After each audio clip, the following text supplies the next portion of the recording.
Bryan Reynolds here, guys. I wanted to take a couple of minutes. There's some breaking news, and I wanted to share that with you and try to give you a little insight, or at least something for you to think about as a practicing appraiser. If you haven't been made aware yet, there has been an MLS attack, and I'm going to share a couple of little snippets on that. It's wider spread than what we thought initially, but my understanding is there are appraisers, real estate agents, anyone that uses an MLS service in particular locations that are presently locked out. They don't have access to the tools that they need to do their job. And I think not only is this concerning, I think there's some appraisers out there trying to solve valuation problems in a method without the MLS. And we'll talk about that in just a minute.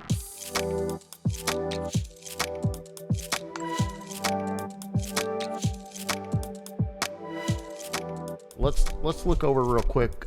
Here you can see Cyberattack hits national multiple listing system provider, and this is Rapattoni is the name of the provider. You could do a Google search and find out all kinds of information on this. But as I continue to uncover or unpeel this onion, I'm finding more and more information. So this is on August the 9th, 2023, cyber attack against Rapattoni Corporation disabled real estate multiple listing services hosted on the company's server. At least 34 MLS systems in 12 states remain affected as of Monday, August 14th. So you could see the little illustration that we have up on the screen right now. There's various states running from all the way to California, from New Jersey, right? So it's kind of across the country, down in Florida, parts of Texas. I mean, it's all over the place, and it's very widespread. So let's talk about this for a minute, because this could, if you're in one of those affected locations, this could impact you as an appraiser. And I want to talk about it for a minute. You know, back in the day, we didn't have MLS. There was no such thing. There was no such thing as the internet. They published these little books, and we got the quarterly sales book. And then if you wanted more recent information, you'd have to go into a broker's office and say, hey, can I look at your active listing books? And you'd look at their active listing books and page through those, and then the very back they would show some weekly sales. And that's how we had to do our job. But over the last many years, a couple of decades probably, we've had the MLS, and it's been a great resource for us, and that's where you and I go for our data almost on a daily basis. So trying to navigate the appraisal process without data that normally is readily available via a click of a button is going to be a really challenging environment right now. In fact, it might be wise to push back and say, look, I'm kind of hostage right now. I mean, I can do some preliminary research. I can go out and visit the subject property, but I just don't have the tools readily available that I normally have in order to do my job. So we probably need to set this aside until these come back online so that I don't miss anything. I don't, we are charged via USPAP to create credible assignment results.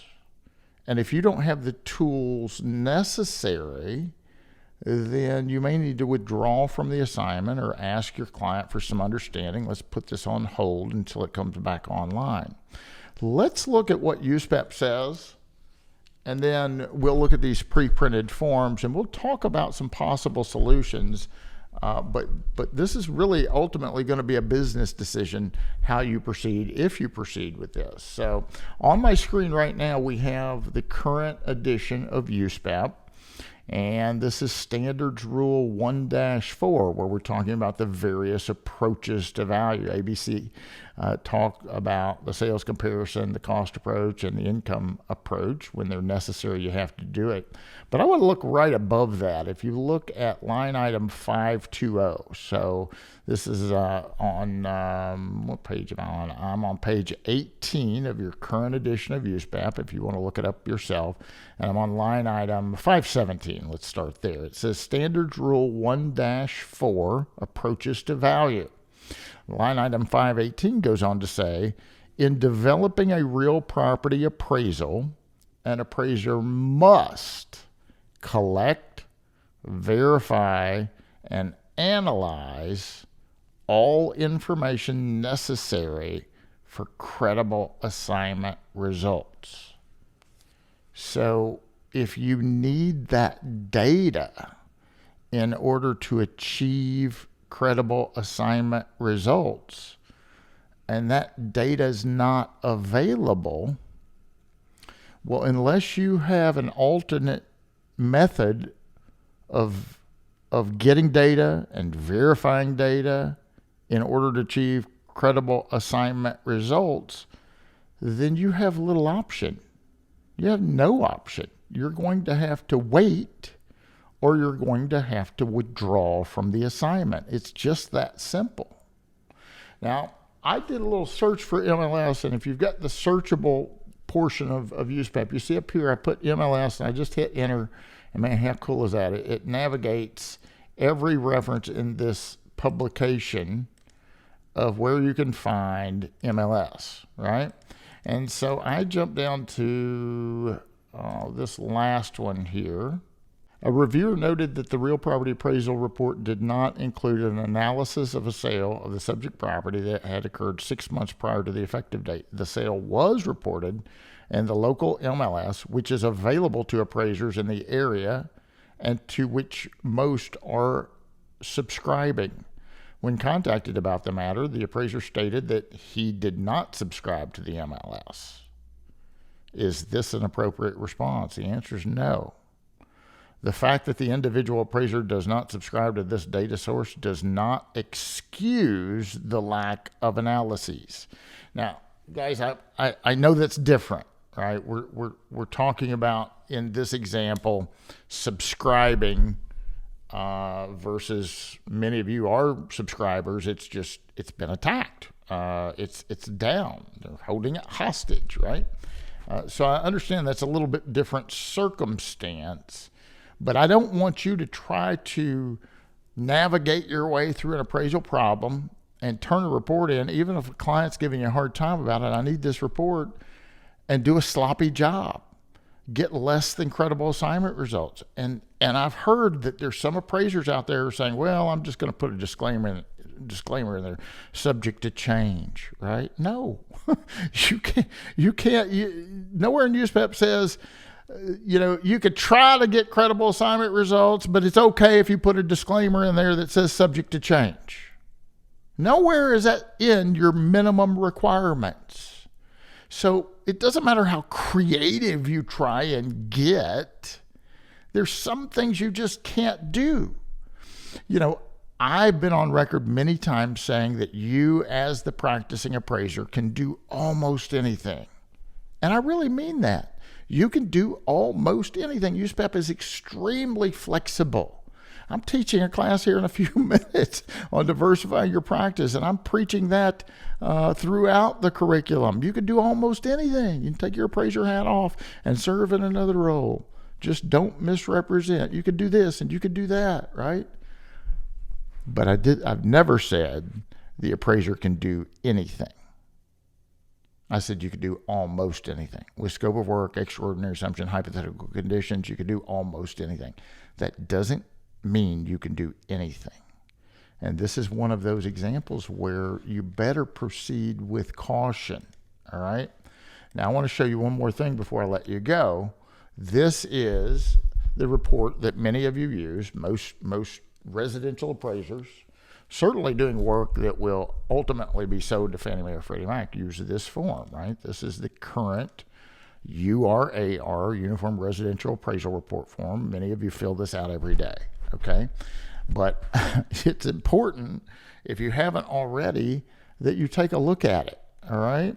So when I get down to the certification, and I want to remind you that when you sign this certification, this is your ethical obligation. It's like you're raising your hand and swearing that you did all these things. So if you didn't do it, don't sign it. So look at item number 4. I develop my opinion of the market value of the real property that is the subject of this report based on the sales comparison approach to value. Fannie Mae, Freddie Mac require that you do the sales comparison approach. They will not buy a loan unless the sales comparison approach has been performed. I know FHA will not insure a loan in which the sales comparison approach has not been performed, and I'm pretty sure VA will not guarantee a loan that the sales comparison approach has not been performed. So you got to do a sales comparison approach. I have adequate comparable market data to develop a reliable sales comparison approach for this appraisal assignment.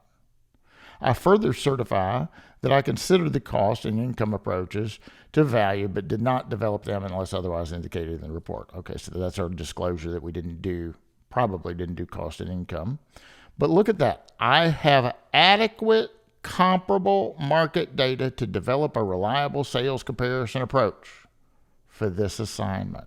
It doesn't say I have adequate data as long as the MLS isn't down.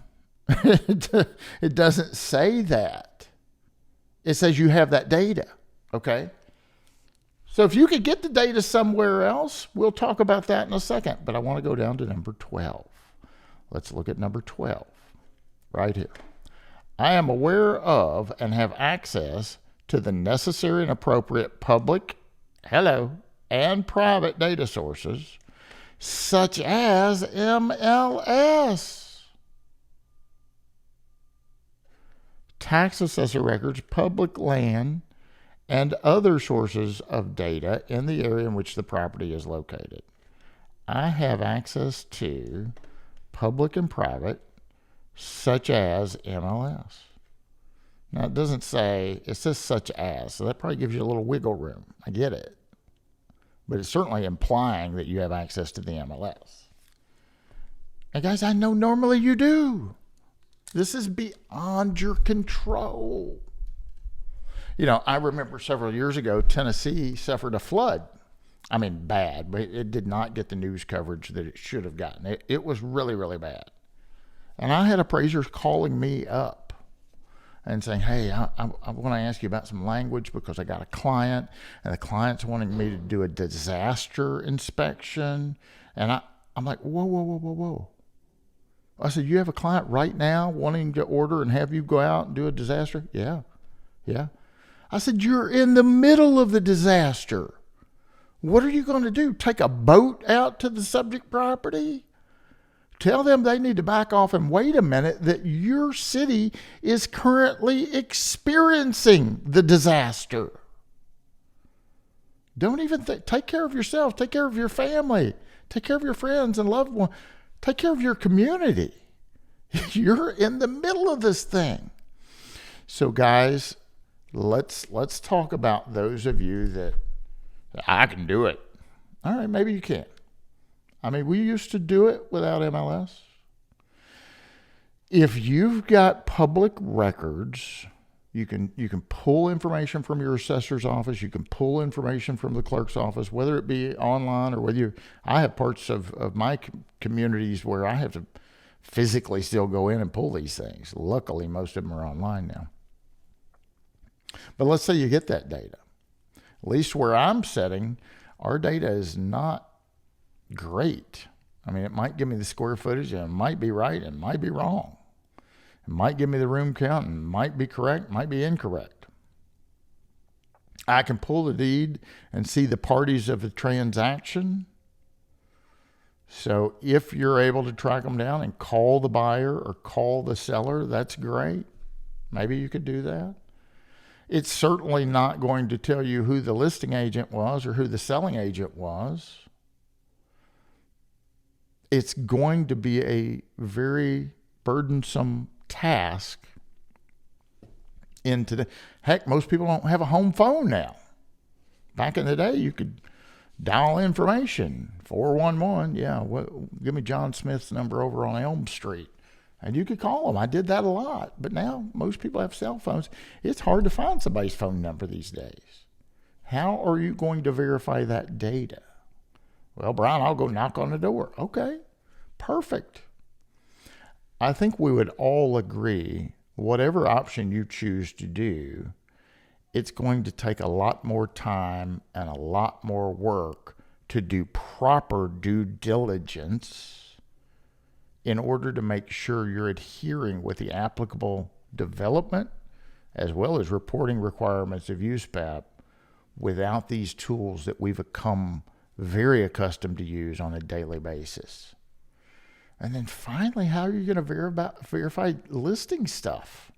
Maybe the house down the street just came up for sale. How will you know that? So there's a lot of concerns. I know it's a trying time. We're already in trying times. If you're in one of these markets affected, my heart goes out to you. I'm sorry this has happened to you. This is another obstacle when we're already down. We feel like we're being kicked again. I totally understand that, but just be patient. You'll get through this. You've got to understand these boards are trying to get their MLS data back up, whether they switch providers. I've heard some are looking at switching providers. Know that there's no magical safety words that you can put in your appraisal report to protect you if you're using data that has not been verified and ends up in a non-credible appraisal, and thereby probably will also be a misleading appraisal report. Ultimately, it's a business decision. It's a business decision of how you want to handle this. I'm trying to give you a gentle nudge to be very careful. If you're going to do something in an alternative manner, please proceed with caution. Hang in there. You'll get through this. Something that you'll talk about in years from now. But right now, I know it's a real problem. It's a trying problem. And I'm sorry this has happened to you in your market area. I want to thank my sponsor, LI Administrators and Insurance, for their continued support of the Appraisal Update podcast. This is a breaking news alert brought to you by Appraiser eLearning. I'm your host, Bryan Reynolds, the Appraisal Update podcast. Thank you very much for listening. The Appraisal Update podcast is brought to you by Appraiser eLearning.